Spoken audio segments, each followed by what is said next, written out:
بسم اللہ الرحمن الرحیم۔ السلام علیکم۔ مردہ جسم میں روح پھونک دینے والا نسخہ۔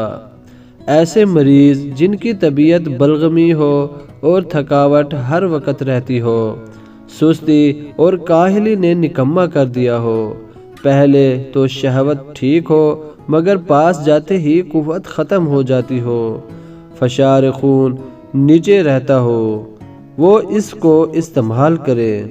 جن کے پیشاب میں جلن، سینے میں جلن، مروڑ چکر آتے ہوں، ان امراض میں مجرب ترین نسخہ ہے ست لوبان خود تیار کردہ 6 گرام، شنگرف دھتورا سیاہ کے پھلوں میں تیار کردہ 6 گرام، جند بیدستر اعلیٰ کوالٹی 2 گرام، زعفران کشمیری 1 گرام، شہد کا زرد رنگ جو آخر میں دبانے سے نکلے 10 گرام۔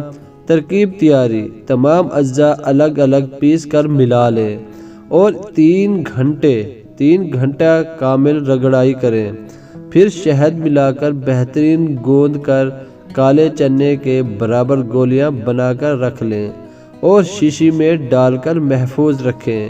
مقدار خوراک: روزانہ رات کے کھانے کے 3 گھنٹے بعد دودھ کی ملائی میں لپیٹ کر کھا لیا کریں اور خشکی محسوس ہونے پر صرف دودھ پینا ہے۔ 21 دن استعمال کریں۔ فوائد: مردہ جسم میں روح پھونک دیتا ہے یہ نسخہ۔ نوٹ: جن ایام میں یہ دوا کھانی ہے، ترشی، اچار، تمام مشروبات سے پرہیز کریں، قبض نہ ہونے دیں، دوا خود بنا لیں، انشاءاللہ آپ کو بہت زیادہ اس سے فائدہ ہوگا۔ ویڈیو اچھی لگی ہو تو ویڈیو کو لائک کریں، چینل کو سبسکرائب کریں۔ ملتے ہیں کسی نئی اچھی ویڈیو میں۔ اللہ حافظ۔